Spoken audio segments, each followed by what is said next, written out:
इस दुनिया से जब अपना हिस्सा मांगेंगे, एक बाग नहीं एक खेत नहीं हम सारी दुनिया मांगेंगे।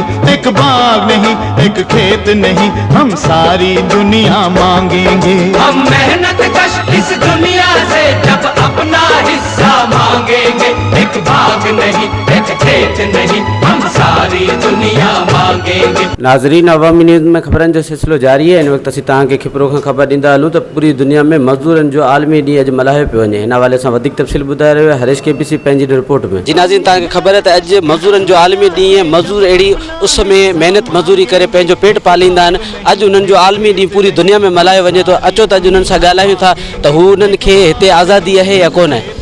असांखे पूरा कोन था मिलनि, को मोकल न का बि बाबा कम खे खणो। असां इहे चवंदा त बाबा टाइम टेबल रखियो वञे ऐं को ॾींहुं ॾियारो अहिड़ो हुजे उहो उनजे हक़ ॾिनो वञे, मोकल थी वञे, उहा हिसाब किताब थिए पियो। गवर्नमेंट खां असांजी इहा ई अपील आहे त असांखे जेको हक़ पूरो मिलियो वञे ऐं उन ॾींहं ते मोकल कोन थींदी आहे। असां अॼु खां 30 साल मज़दूरी कयूं पिया हिते खिपरे शहर में, पर 1 मई ते को बि माना को प्रोग्राम कोन्हे को, ऐं साॻियो रेट 20 साल खां वठी जेको उहो इन रेट में असां कमु कयूं पिया हिते। ॾींहों ॾींहुं रेट घटि थींदो वञे पियो, पर असांजे लाइ का बि सहूलियत कोन्हे। उन ते अमल आहे असांखे बिल्कुलु घटि में घटि माना 15,000 असांजो वञी पघार बीहे तॾहिं मज़दूर जो वञी गुज़ारो थिए ऐं कोन था मिलनि।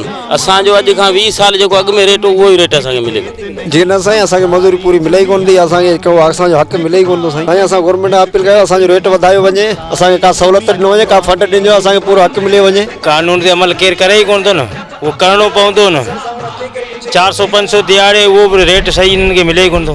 जी असां को ऑफिसर असां वटि अचण लाइ तयारु कोन्हे, को असांखे ॾिसण लाइ, को असांजी मदद करण लाइ तयार ई कोन्हे। असांजा तर्ज आहे असांजो घटि कयो वियो आहे। पहिरीं अञा असां वटि ही हुई 13 रुपया बोरी, उहो बि हाणे घटि कयो वियो आहे। उनखे बि छट छूट कराइण जे चक्करनि में छा करियो, असां ग़रीब माण्हू आहियूं, गुज़ारो आहे कोन। लॻी पई आहे 1600 रुपया, घटि में घटि 10 रुपया बोरी मज़दूरी हुजे। 1600 रुपया बोरी लॻी पई हुन जा 10 रुपया मज़दूरी जी बोरी हक़ घुरिजे। हुते आहे सिर्फ़ु 1.5 रुपया बोरी मिले थी असांखे। असांखां वोट वठी असांखां ईअं ई हलिया वञनि था, केरु असांखे ॾिसण लाइ तयारु कोन्हे, केरु पुछण लाइ तयारु कोन्हे। को मरीज़ आहे, को बीमार आहे, को ठीकु आहे, सॼा ऑफिसर सभु एक्सपायर मज़दूर थी विया आहिनि, हुन लाइ बि का फंड कोन्हे साईं असांजे लाइ। गवर्नमेंट जा असांखे कोन था मिलनि। असां मज़दूरी जेके कयूं उहा ई मिले थी असांखे। जेको ॾींहं जो कमु कंदा आहियूं शाम जी मज़दूरी मिलंदी आहे। गवर्नमेंट खे इहो ई अपील आहे त मज़दूरी असांखे ॾियनि, या को असांजे लाइ नौकिरी को धंधो अहिड़ो ॾियनि जेको असां गुज़ारो करे सघूं संदो।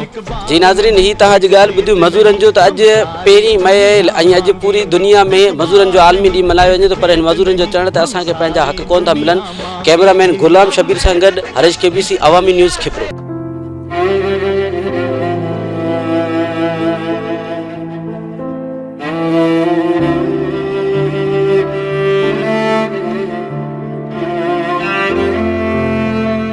वधीक ख़बरनि ऐं तफ़सील लाइ विज़िट कयो अवामी news Facebook page, YouTube page ऐं अवामी न्यूज़ वेबसाइट।